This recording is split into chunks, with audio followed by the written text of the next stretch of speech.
আজকে আলুর চোখা বানাবো, তার জন্য তেল বসিয়ে দিয়েছি, দেবো পেঁয়াজ কুচি,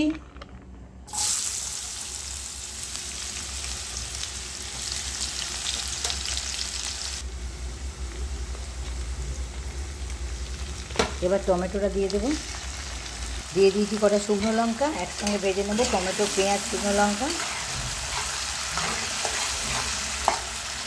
দেবো একটু লঙ্কা গুঁড়ো,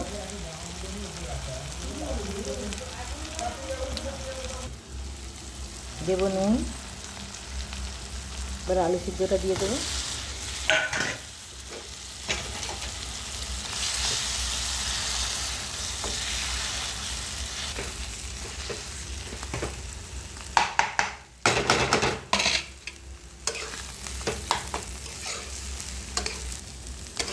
আলু সিদ্ধ মাখা রেডি। আলুর চোখাটা এবার ঢেলে দেখাবো। আলুর চোখা রেডি, কেমন হয়েছে বলবেন একটু কমেন্ট করে।